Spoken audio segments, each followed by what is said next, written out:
Hi everyone, it's Yvette Le Blowitz from SPAITGIRL.com and welcome to the Spirit Girl Talk Show. I'm super excited to be here with you today and our very special guest, Dr. Sarah Woodhouse, who is a trauma expert, research psychologist, author of You're Not Broken, coach and creator of the Freedom Process. Dr. Sarah Woodhouse is dedicated to empowering you to break free from trauma and create the life you want. I'm super honored and grateful to have Dr. Sarah Woodhouse today with you, the Spirit Girl podcast community globally. And Dr. Sarah Woodhouse, welcome to the show. Hello, thank you so much. I'm so happy to be with you. And yeah, thank you so much. Super grateful that you're here. And first of all, congratulations on the launch of your book, You're Not Broken, Break Free from Trauma and Reclaim Your Life. It's hit the shelves in Australia. It's available online. How does it feel, Sarah? It feels so good. Honestly, I mean, I'm happy and I'm relieved. You know, you write a book and you do it from your heart. You know, you really do. You put, I certainly put everything into it and was so hopeful. And then you kind of fling it out there and you just sort of pray that it's going to find the people it needs to find. Really, that was the prayer I often said. You know, it was, please take my book to those who need to read it. And I'm really inundated with emails from people saying that it's changing their life. You know, and that, as you know, as someone in the job that you do, that's why we do it, right? It's just passing on the knowledge that I was given in the hope that it can help other people. So I'm relieved and happy. Yeah, well, congratulations. The title itself, You're Not Broken, is resonating with so many people. I know even when I shared it on my TikTok page at Yvette Le Blowitz, the title just captured people and they just wanted to buy it instantly. But before we dive into your book, can you let our audience know a little bit about yourself and then what was the point that you decided to become a research psychologist and go all in on this topic of trauma? Yes. So what was I doing? I was working as a lobbyist, like communications and lobbying in the music industry. So it was a very kind of political job. And I did a lot of writing for that as well. And I was working with an amazing charity called Reprieve. And they are really phenomenal. And what they do is they help people who are being held in secret prisons. So they were really prominent, certainly in the UK, they were really prominent in educating us all about what was going on in Guantanamo. So they found out, or they realized that music was being used as a form of torture in Guantanamo. So that was where the kind of, you know, that was where I met them and I went along to their headquarters and began working with them on this project. And as a result of that, I kind of worked alongside clinical psychologists who were specializing in trauma. And I also read the testimonies and spoke to some of these guys who were being repatriated. And it had a profound effect on me. You know, it really did. And I suppose the other piece of the puzzle is that at the same time in my personal life, I'd seen a therapist who had said to me, look, a lot of your symptoms lead me to believe that you're carrying trauma.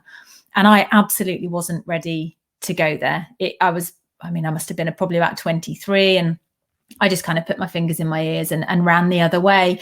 But it had been dropped, you know, when something just drops in your consciousness. So I knew it was a truth. That's the thing. She said it and I knew it was true and I wasn't ready. We can hold both of those, can't we? It was true and I wasn't ready.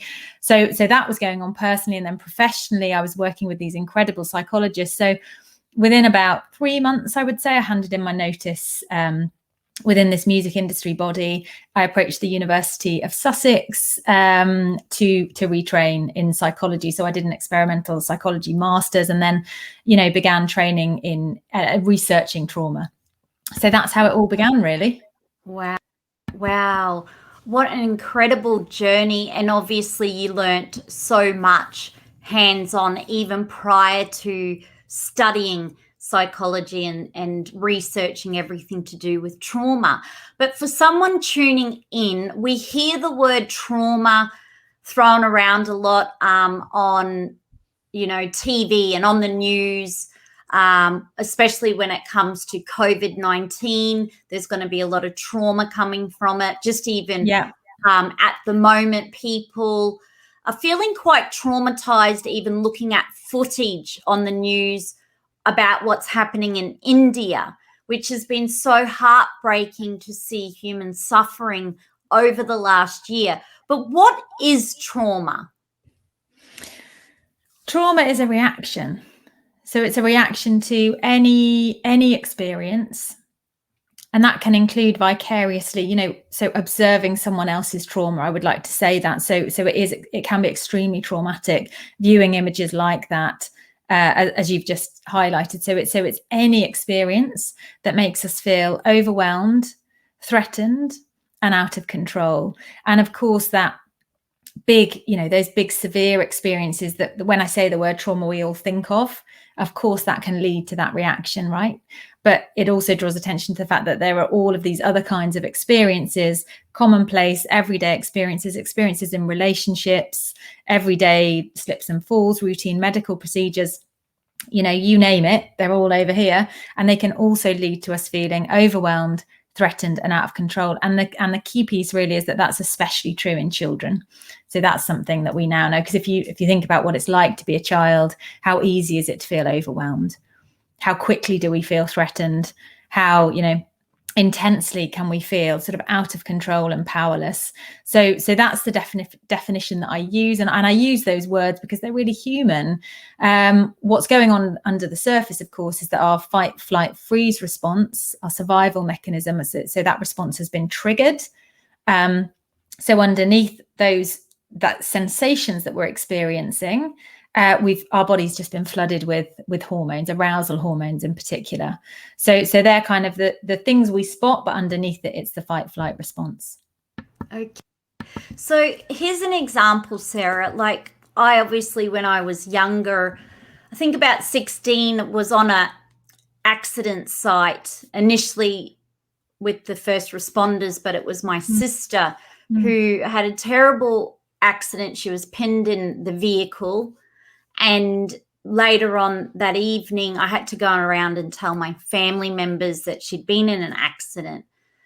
And just going through the whole experience, not to go on the glory details, but it was so traumatic. And I was very young. And she went into life support and had head injuries. So head surgery, it broke her hip. Long story short, it was a very long rehabilitation. And at the same time, I lost my grandfather. I was once told that I might suffer with this PTSD, post-traumatic stress disorder. Now, when I was very young, I was like, no, that's BS. I won't. I just, you push it away like there's nothing wrong with you. Partly because I think mental health also had a stigma. I'm 43 now, so even that word was like, oh, I don't have any mental health, push it away. But one thing I have learned on my journey of trauma is that I would be watching a film and, as an example, see someone in the film on life support with the machine breathing for them, and it would just, boom, instantly take me back to being in the intensive care unit. Or I got to discover that there were things like something could trigger, as an example, and then I could, in a movie, visualize it was like I was with my mum at the hospital where they were pushing her through with her shirt ripped and blood all over her. But what I discovered was I had to process or work through this trauma. And now I'm in a place which is a really amazing place where I can watch a video or have someone do a keynote speech about their car accident or see car accident footage, and it doesn't trigger in that same way and if it does, I now have become the observer. Okay, this has just triggered some feelings. Okay, I've got to sit with this, work through it, process it. But for someone who is wondering the symptoms of trauma, like things to look out for or notice, can you share with them? Because it happens, in my belief, in your body, in your mind. It's not just like thoughts. It is a really overall experience. But for someone who's wondering, what are the triggers or how does it show up? How does it show up? Well, first up, thank you for sharing your experience, because you've articulated it so very well. That process of being triggered, which really means, of course, being reminded of the initial experience. And a trigger can be anything. Like you say, it can be something in a movie, it can be a smell, it can be a piece of fruit, it can be a situation, it can be a tone of voice, it can be the way someone looks. So first, I would want to highlight to everyone that triggers can be really, really broad, and they're different for all of us. So my triggers are different, are different to yours. Yours are different to mine. Everyone's are different. They tend to be. So that's the first thing. So that's how they tend to show up. Is we are reminded, something in our environment today reminds us of a past threat.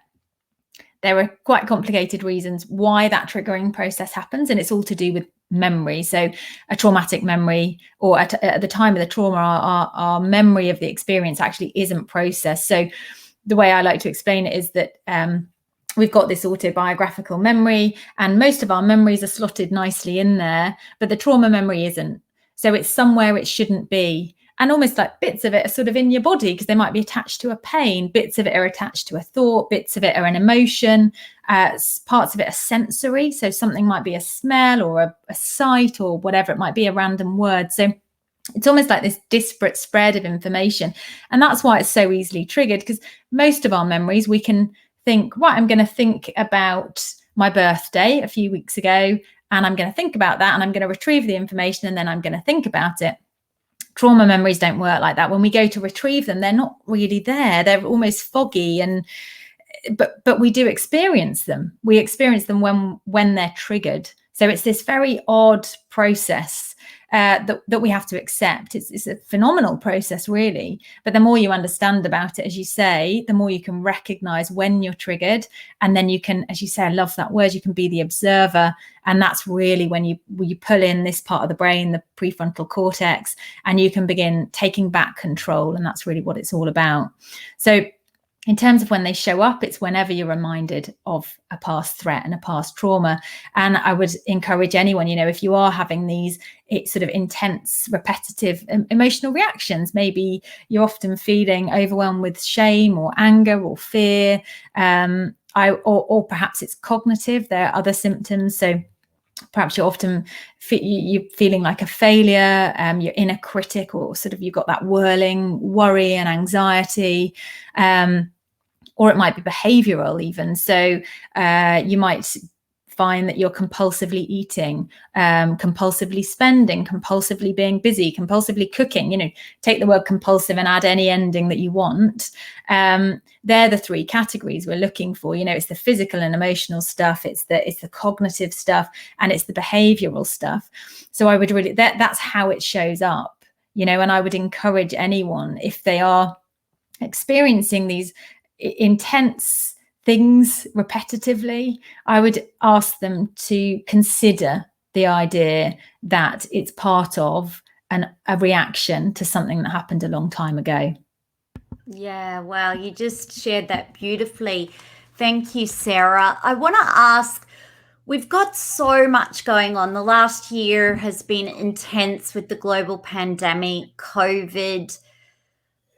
Most of us will be able to resonate that we've been fearful of either dying ourselves or a loved one passing due to the COVID. Our worlds have been tipped upside down, least to say, like our usual, routine, which we maybe once did at times take for granted, but no longer.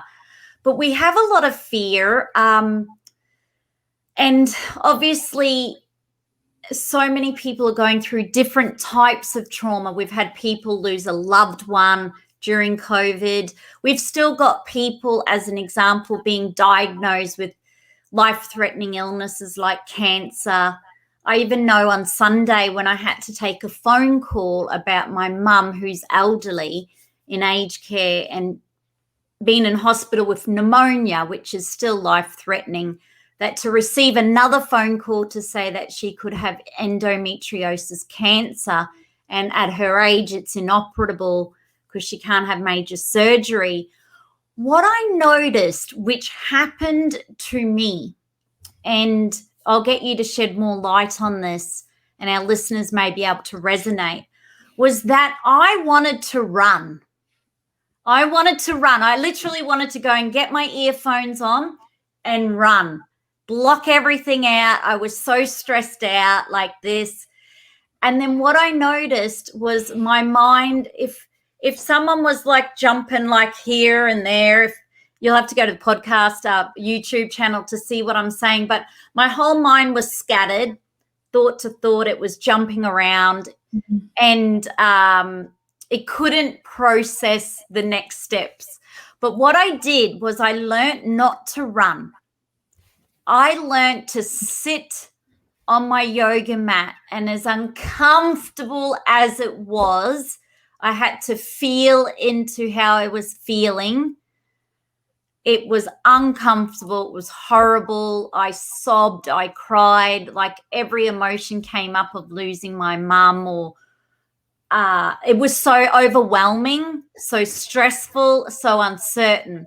Sarah, can you just share when people are getting messages or maybe phone calls that their loved one is either passed away during COVID or may pass away, or people are getting life-threatening like diagnosis? And I know this can go across even if people are losing a job.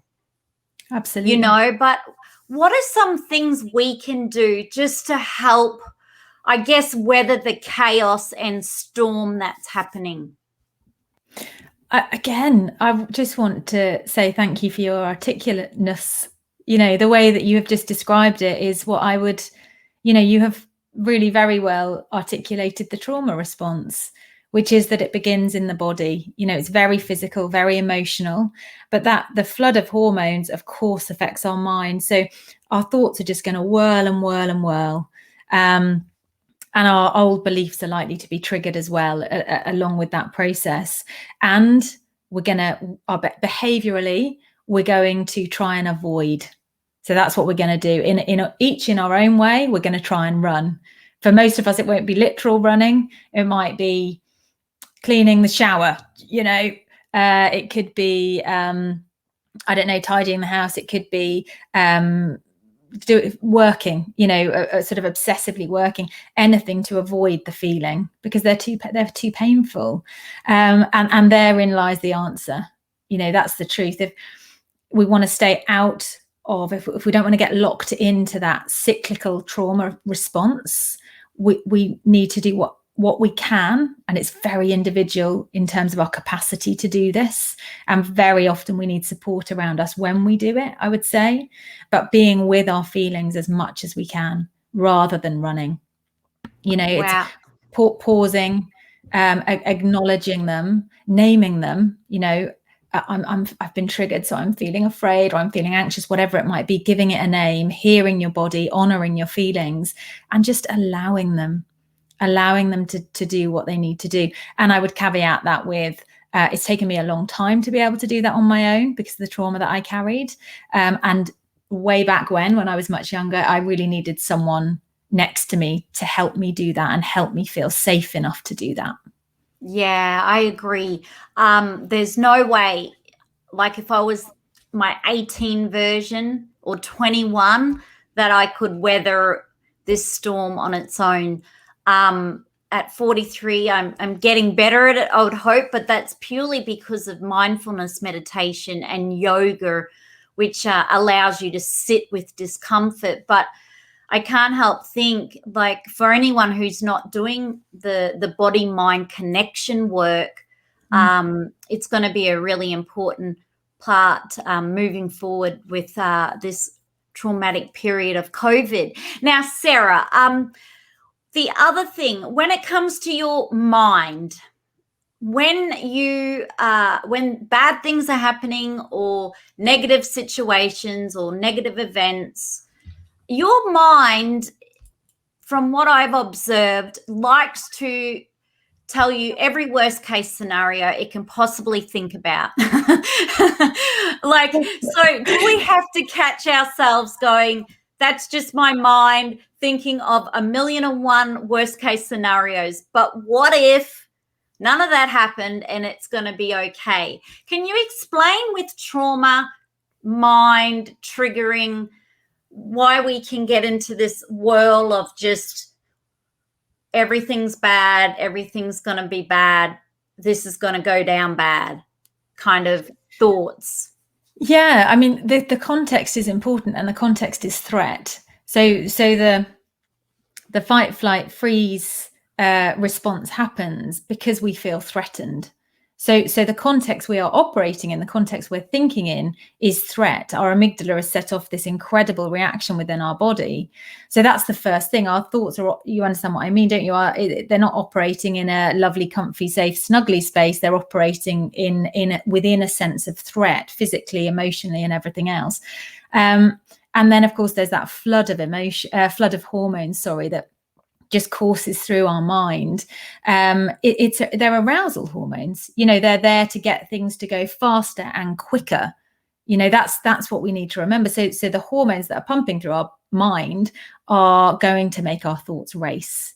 So they're racing. They're in the context of threat. So they're going to be predisposed to be negative. That's the truth. And along with that, very often within that space of fear, really, that's what we're talking about, isn't it? Within that space of fear are old beliefs, our old self-limiting beliefs, our old traumatic beliefs, whether they're I'm bad, whether they're the world isn't safe, men can't be trusted, women can't be trusted, whatever they might be, whatever we lean on, whatever there's different for all of us, right? Whatever they might be, they're also likely to be triggered too.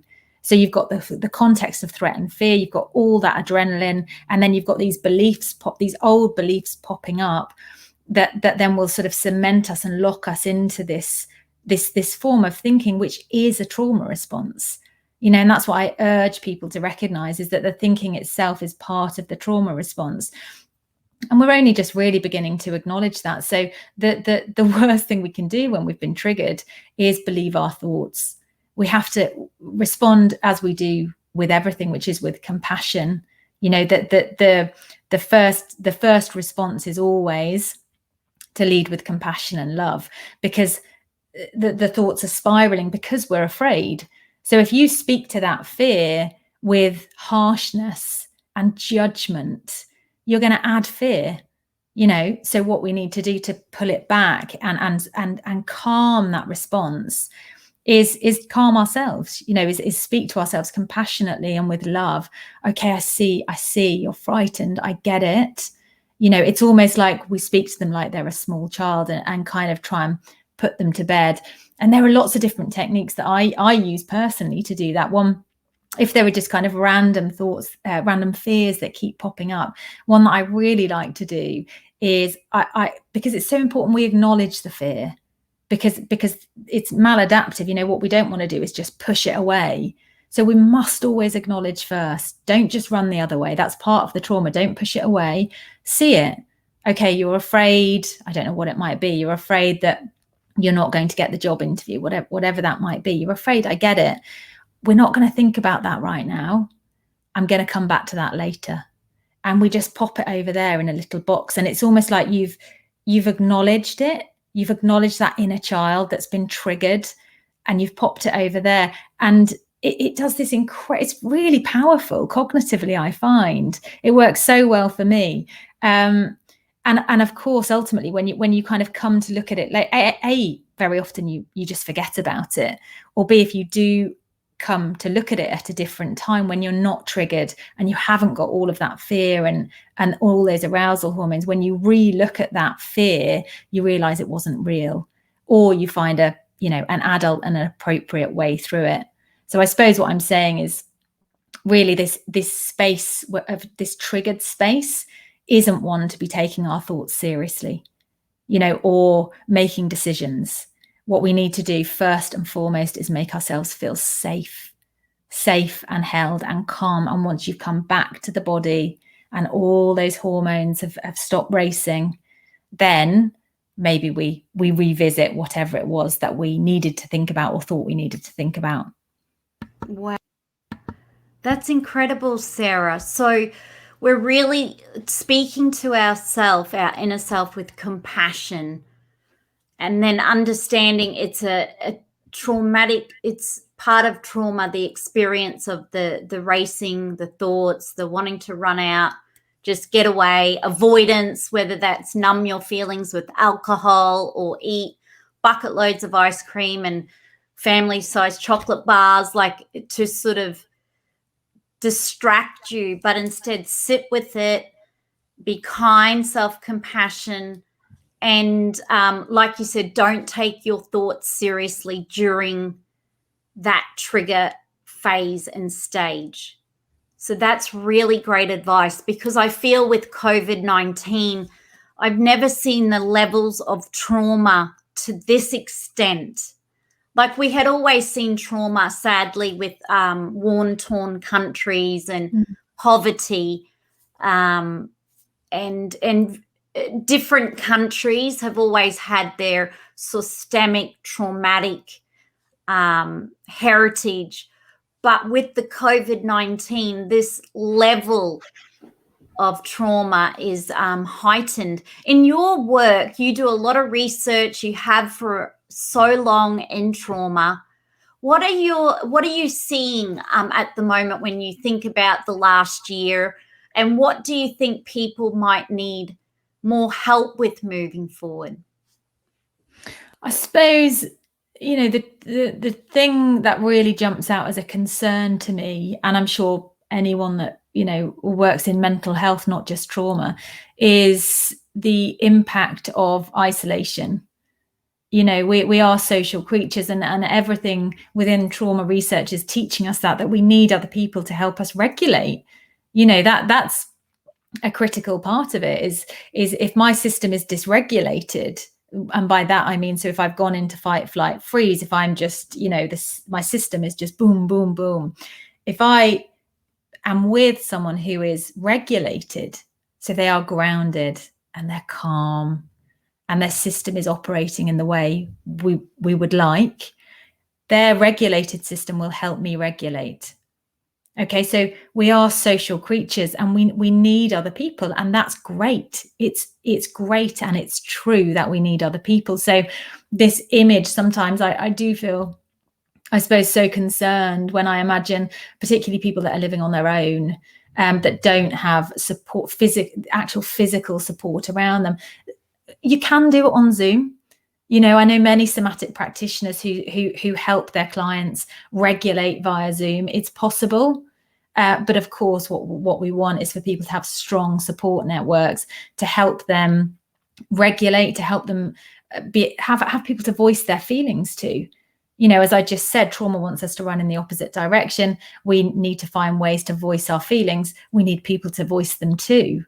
That's the truth. We need someone there, right? So just that, the nature of isolation, I suppose makes me quite concerned. Yeah, the isolation. I tune into a lot of people, how they're feeling, and listen. And one of the biggest challenge, you're right, has been the lockdowns, or the not being able to even hug friends in public. And you're right, we are such touchy-feely, want to hang out, and everyone I speak to in London just wants to, during their lockdown, they just wanted to go to the pub or go for lunch, or, typical Londoners. Go for a coffee. But you're so right. Now, Sarah, your book is out. And when it comes to why you decided to write the book, what was the point that you thought, right, I'm going to just sit down and get all my thoughts out, all my research, all my experience, and put this into a book? Well, personally, I had just emigrated to Australia. So I landed in this country, and I probably was sort of a bit overwhelmed, a bit sort of like, what am I going to do now? I had been toying with the idea of, different research grants. And so that personally was what was going on for me. I was in this kind of transition change stage. I suppose that's the best way to put it. Me Too was going on. So the Me Too movement was happening, which I felt extreme, as I'm sure many men and women felt extremely moved by. And I just felt called to do it. I just felt it was the right thing to do. Trauma has always been my world in one way or another.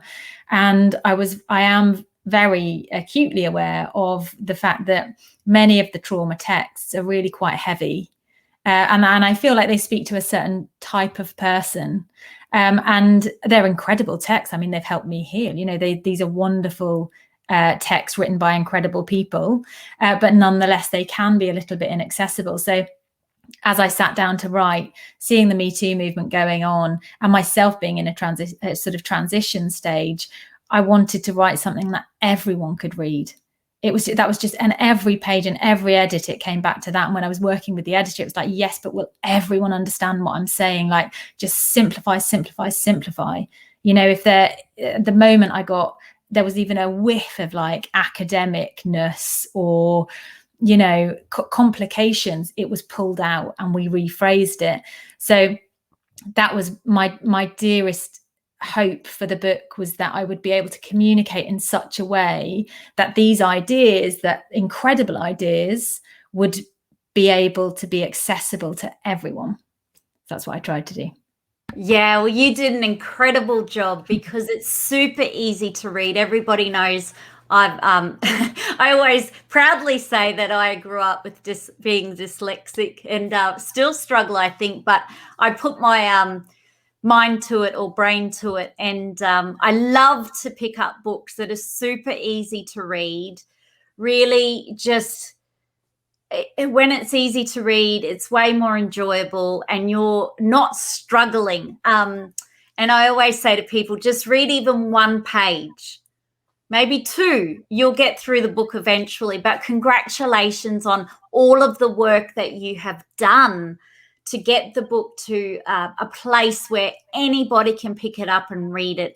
And it can be, you do not have to be, a genius in speed reading and academic in any way, which I really love. So I thank you for that, and for your immense love and passion and all the work you put into the book.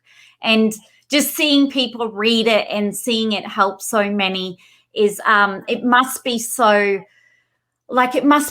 a fulfilling feeling with all the work you've done or experiences. But to see it right now, when we're in the mix of the second year of a global pandemic, we've still got people in lockdown, international borders shut. We've sadly seen people pass away through COVID-19.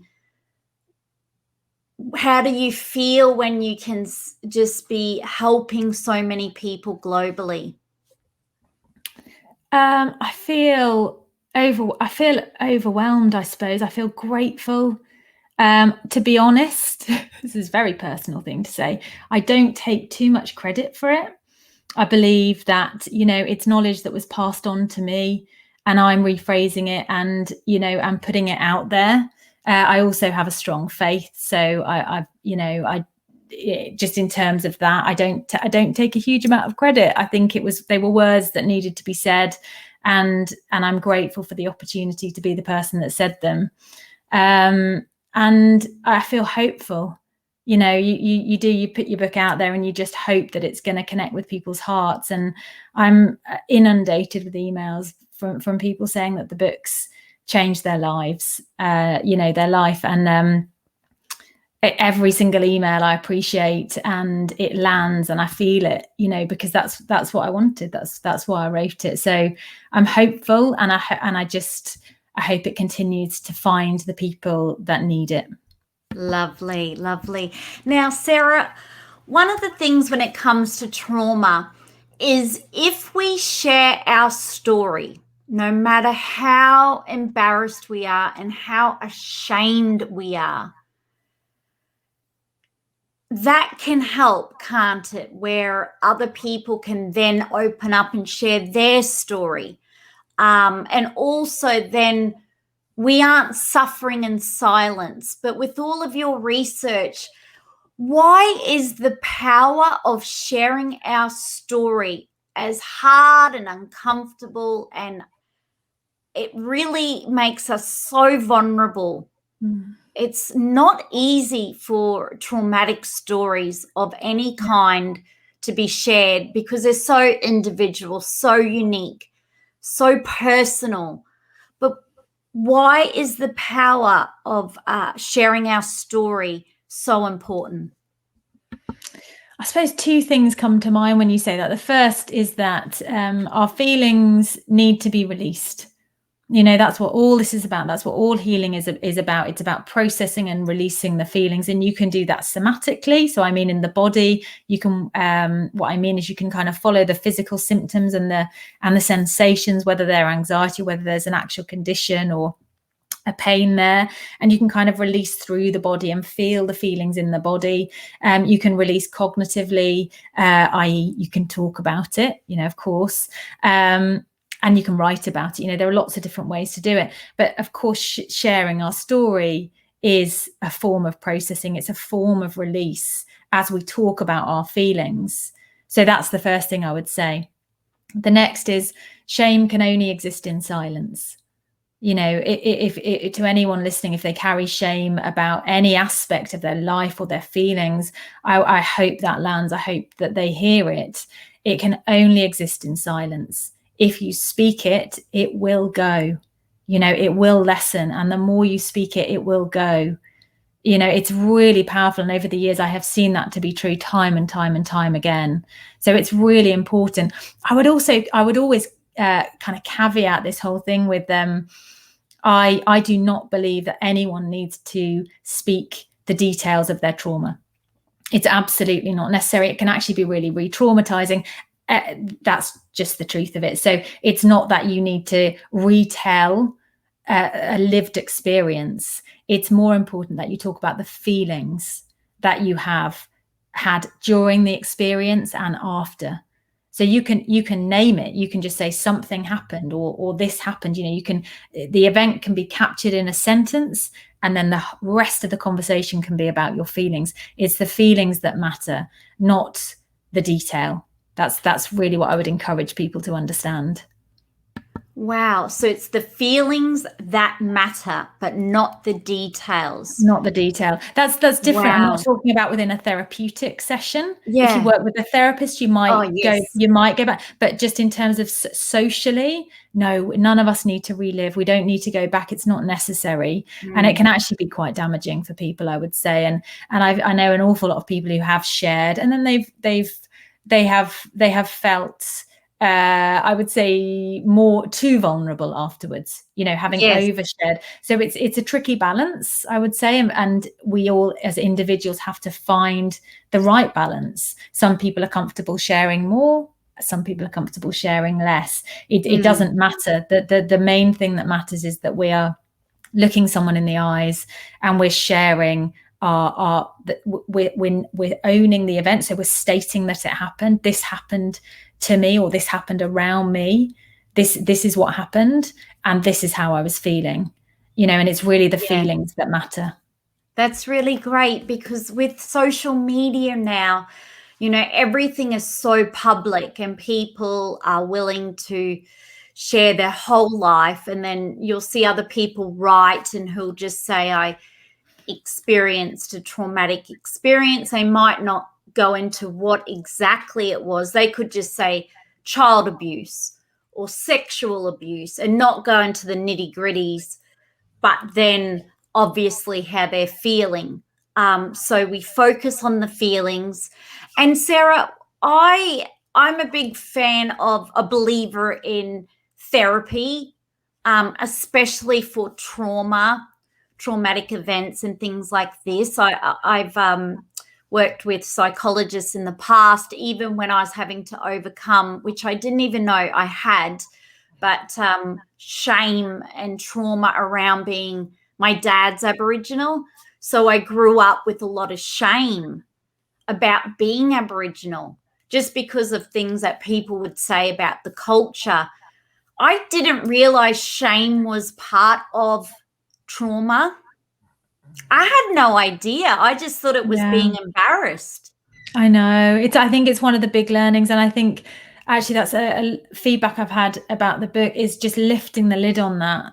The fact that denial and shame are part of the trauma response. So if you are feeling very ashamed about something that happened, understand that that's part of the trauma response. Understand that that is the trauma. That's linked to the sense of threat, the fight, flight, freeze response. That's the trauma. That's the piece that needs to be healed. Yeah. So your book actually really touches to that, which I would inspire everyone to grab a copy of your book, because you don't realize you could be embarrassed about something and just think it's embarrassing. And then for the rest of your life, if you don't know this is why I'm so passionate about sharing your book today, Sarah, and wanting everyone to stay in touch with you. But you might just think you're embarrassed about something that happened to you in school or in adult life, and you're embarrassed, and then you don't want to tell anybody about it or talk about it. But quite through your book, you really articulate that it's part of that trauma response. But also you've got steps in that book of how to work through the trauma, and you really explain it into so much detail. Now, Sarah, before we say goodbye, I just want to ask you one last question. You give so much to other people. You're always helping other people with working through their trauma, processing trauma. Trauma is such a big part of your life. You are on this earth to serve and help other people. And during these times, your work is now pivotal to humanity and to all human beings around Mother Earth, not just right now, but for generations to come. But you give so much, but how do you fill your own cup back up? So how do you take care of yourself? And what are a couple of self-care rituals you do to feel good from within? Oh, I've got so many. I did learn that. I think that's part of anyone's recovery and healing, is learning that we must look after ourselves. I've got 3 children, and motherhood, you can feel quite complicated about that, about carving out time for yourself, but they thrive when I do it, and it's been proven to me over and over again. So there's so much that I do. I mean, every morning I meditate, and I do really very lovely sort of healing visualizations and kind of chakra visualizations, and really check in with my body and ground myself. I also pray every morning as well, and that's without fail, and admittedly sometimes it's only 5 minutes, but sometimes I can sit there for half an hour. If I've got all the kids off to school, I'll do that. So that's a major one for me. I have support. I keep my team really big and really full, and I am the first to put my hand in the air and say, okay, I need help. Anyone, come on, So I am very quick to lean on the people who support me. I have a somatic therapist, I have a normal psychotherapist, I see a kinesiologist. There are many different treatments that I use, not on a weekly basis, admittedly, anymore. But if I do go through those times of stress, I have people that I can lean on, and they are incredibly important to me, as are, I would say, not just the professionals that I lean on, but my support, my support team, my friends, and family who I lean on a day-to-day. So I would say those 2 pieces for me keep me safe, keep me whole, and keep me able to support others. Because if I am depleted, I'm no good to anyone. That's so true. Thank you so much, Dr. Sarah Woodhouse, for sharing your self-care rituals. and also for sharing your book today, You're Not Broken, and for all of the work that you do and all of the research psychology work that you do. It's just been a great honor and pleasure to have you on the show. And I can't wait now for all of our Spirit Girl podcast listeners to grab a copy of your book. It's on Booktopia, so I'll make sure I leave a link, but it's at every major. I feel that it's every time I go to Big W, it was there, but it's sold out. So, and every time I look at my TikTok account, You're Not Broken book is just, people are just so resonating with the title. That's the last question. You're not broken. What made you pick that title? Trauma makes us believe that we are. So part of the trauma response is that we develop these really damaging beliefs about ourselves. And the vast majority of people that I've spoken to over the years have some form of that. They believe they're fundamentally damaged or incapable or broken, or they've often got their own language around it, but that's there. And it was really there for me, really believing that I was fundamentally damaged. And I remember, a therapist, first pointing out to me that it was the trauma talking, it's not real. And as you heal, as you grow, you realize that and you step into that truth. So it was a no-brainer in terms of the title I was going to call the book, because it's the truth. I understand that many of your listeners carrying trauma might feel that they are and really believe that they are, but they aren't. And that belief comes from the trauma. And it's just really important to keep saying that, because it's the hope, right? That's ultimately what I wanted the book to be, was hope. Yeah, beautiful. Well, I love the book title. It's incredible. It's just catches you. You're not broken. Yes, there is hope here. There's hope. Grab the copy of Dr. Sarah Woodhouse book.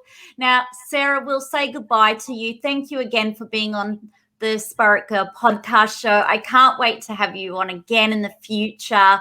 But how can our listeners now stay in touch with you after the show?